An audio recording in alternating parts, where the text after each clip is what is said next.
नमस्कार, India speak daily में आपका स्वागत है और मैं हूं आपके साथ मिंटू झा। राष्ट्रीय स्वयंसेवक संघ आरएसएस के प्रमुख मोहन भागवत ने हाल ही में अलीगढ़ में दिए एक भाषण में अपने स्वयंसेवकों से सामाजिक भेदभाव को खत्म करने के लिए काम करने को कहा। उनका कहना था कि इससे सामाजिक सद्भाव बना रहेगा। उन्होंने सुझाव दिया कि इसके लिए एक मंदिर, एक कुआं, एक शमशान सभी के लिए होना चाहिए। भाषण सार्वजनिक रूप से उपलब्ध नहीं है, लेकिन खबरों के अनुसार भागवत जाति व्यवस्था और जाति आधारित भेदभाव को खत्म करने की बात कर रहे थे। यह पहली बार नहीं है जब आरएसएस सरसंघचालक ने जाति और वर्ण व्यवस्था को खत्म करने की बात कही है। अक्टूबर 2022 में भी उन्होंने कहा था कि जाति व्यवस्था पुरानी हो चुकी है और सामाजिक सद्भाव के लिए इसे भूल जाना चाहिए। उस समय भागवत ने कहा था कि जाति व्यवस्था को हमारे पूर्वजों ने गलती से अपनाया था। अब जब हमें गलती का एहसास हो गया है तो राष्ट्रीय एकता के हित में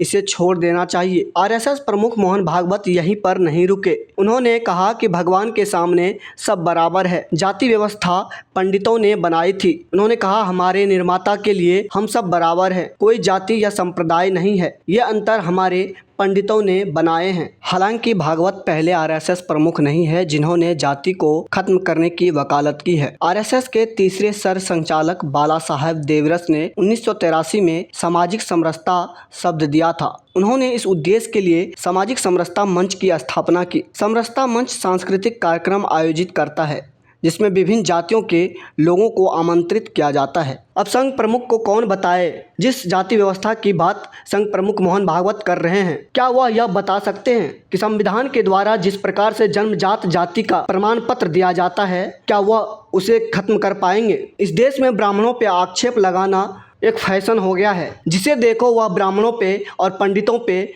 हर मामले में आरोप लगाकर बैठ जाते हैं। लेकिन इससे क्या समाज का भला होगा? जिस संघ प्रमुख मोहन भागवत ने बिना सोचे यह बयान दे दिया कि जाति पंडितों ने बनाई, तो मैं मोहन भागवत से कहना चाहूंगा, क्या वह संविधान में जो जातिगत प्रमाण पत्र दिया जाता है वह उसे खत्म करने के लिए तैयार है? वह खत्म करे भी तो कैसे? उन्हीं की सरकार में अब जातिगत जनगणना कराने का फैसला लिया गया है। एक तरफ संघ प्रमुख कहता है कि जाति पंडितों ने बनाई, तो दूसरी तरफ उन्हीं की सरकार में जातियों की जनगणना कराई जा रही है। पहलगाम हमले के बाद बने माहौल में 29 अप्रैल को आरएसएस प्रमुख मोहन भागवत जब मोदी से मिलने प्रधानमंत्री आवास पहुंचे तो समझा गया कि पाकिस्तान के खिलाफ कार्रवाई पर कुछ गंभीर बात हुई होगी।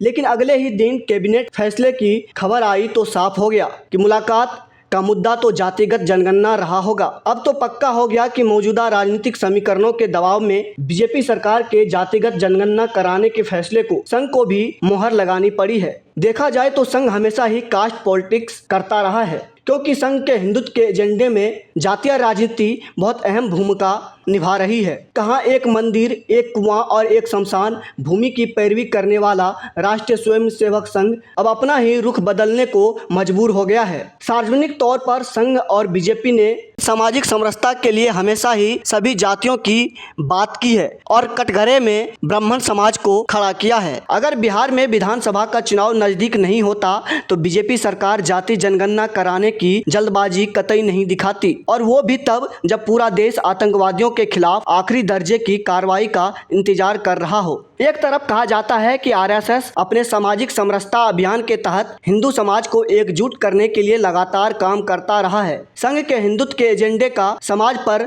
जो भी असर पड़े, लेकिन वो जाति के आधार पर भेदभाव और समाज के बंटवारे के बीच एक रेखा जरूर खींच रही है। संघ जानता है कि जाति को पूरी तरह मिटाना अभी संभव नहीं है, लेकिन वो ये जरूर चाहता है कि जातीय आधार पर समाज में नई दीवारें खड़ी हो जाए और उस पर राजनीति होने लगे। और यही वजह है कि खुले तौर पर संघ हमेशा से जाति जनगणना जैसी मांग का समर्थन करती रही है। और यही वजह है कि खुले तौर पर संघ प्रमुख आए दिन जातियों को लेकर बयान देता रहता है। एक तरफ संगठन तो दूसरी तरफ सत्ता, दोनों मिलकर हिंदुओं को अपाहिज बनाने में लग चुकी है। संघ प्रमुख मोहन भागवत को अपने ही द्वितीय सरसंघचालक के बयानों को पढ़ना चाहिए। जाति व्यवस्था, जातिगत जनगणना और संघ के शुरुआती दौर में संघ के नेता वर्ण व्यवस्था को हिंदू समाज का अभिन्न अंग मानते थे। बंच ऑफ थॉट्स में गोलवलकर लिखते हैं, हमारे समाज की एक और खासियत वर्ण व्यवस्था थी, लेकिन आज इसे जातिवाद कहकर इसका मजाक उड़ाया जा रहा है। हमारे लोगों को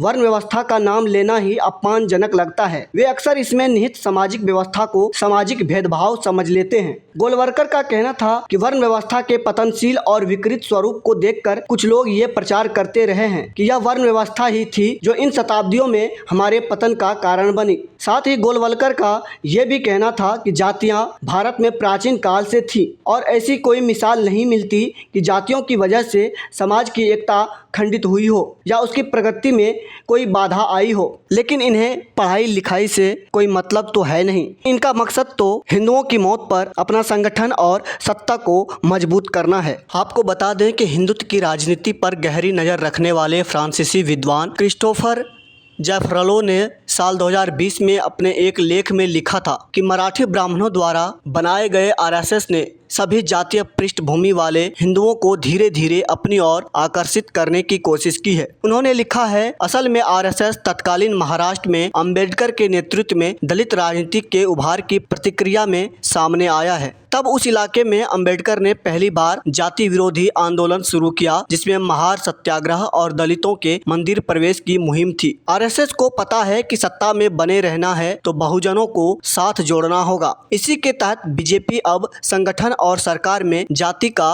खासा ख्याल रख रही है। हाल ही में रेलवे बोर्ड का चेयरमैन एक दलित को बनाया गया और राष्ट्रपति के पद पर भी बीजेपी ने जनजातीय समुदाय से आने वाली द्रौपदी मुर्मू को बनाया। देश भर में संघ के करीब 2000 प्रचारक होंगे।